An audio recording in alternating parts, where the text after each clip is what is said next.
garden, your addiction to food, alcohol, drugs, sex, gambling. In moments such as we face today, our habitual strategies for safety, security, and refuge prove supremely insufficient. They're insufficient to thwart the progress of the dangerous interloper, COVID-19. Now, much as misinformation is spread by clandestine adversaries through social media gone viral, coronaviruses invade us. They invade us through proteins on the surface of the cells in our throat and lungs and intestinal tract. And once these hidden viruses sneak their genetic material into a cell, as the geneticist Dr. Mendenhall writes, the cell is duped. It's duped into becoming a slave to the virus. Think about that. It's duped into becoming a slave to the virus. When I read those words in an article about viruses this past week, I thought, there it is. That's the question that we are facing today. How have we been duped? Duped into becoming slaves to our elaborate strategies for safety, security, and refuge. You see, we are staring into a stark reality. No amount of bleach, toilet paper, or money can inoculate us from the ravages of life. We're fragile. We're vulnerable. And we're intimately interconnected.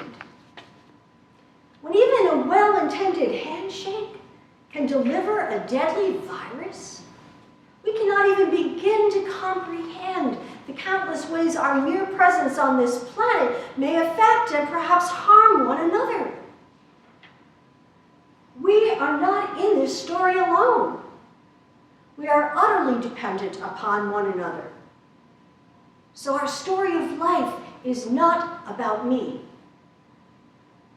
Our story of life is about we.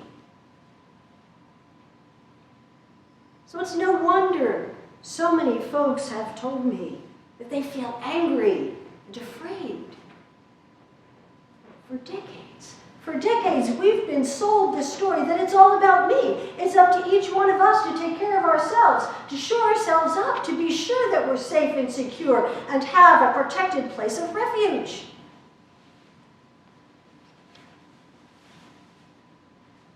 Well, like an infection sent out by our immune system, signaling that our body is under viral attack, anger, fear, are symptoms of us living under attack. Our anger tells us that our enemies have laid nets all around us, and we are under siege. Being duped by mass marketing and aggressive media, we've become slaves to me-centered strategies for safety, security, and refuge. Much like the out-of-control coronaviruses, our strategies for safety, security, and refuge are killing us. They are killing us from the inside out.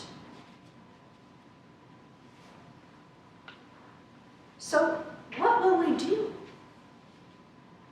Will we go to our well-stocked and electronically protected pantries? Will we perseverate on the news? Will we lick our wounds and look around to find someone or something to blame? Or will we take this time of social distancing and quarantine to pause, to be still, and to join our psalmist calling out to God, "Have mercy on us, O Lord, for we are in trouble. Our eyes are consumed with images of empty streets and grocery shelves. We are sick. We are dying. We are infected by mass marketing hype, and poisoned by media's misinformation. We've put our faith in consumptive strategies for safety, security, and refuge, and they are killing us. Turns out, they're made of ashes, false promises, and poison. Oh God, we are your people, and you have been our help throughout the ages. Have mercy on us now, for we are in trouble. Let our lives not be consumed by stuff that separates us and destroys us. Purify our hearts so that our neighbors will cease crossing the street to avoid us. Rescue us. Rescue us from our me-centered strategies for safety, security, and refuge that are killing us.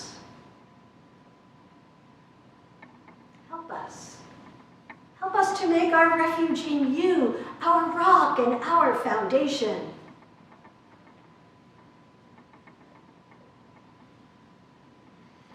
Dear people of God, no amount of bleach, toilet paper, or money can inoculate us against the ravages of life.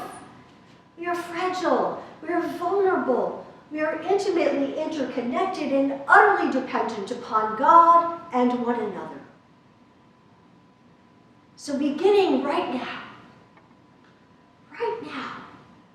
let us wholeheartedly put our times of social distancing and quarantine into the hands of our God and pray. Oh God, set us free from slavery to our me-centered strategies for safety, security, and refuge. God, help us, because we have forgotten that we are one body, one spirit, one hope. And our hope is in you. Amen.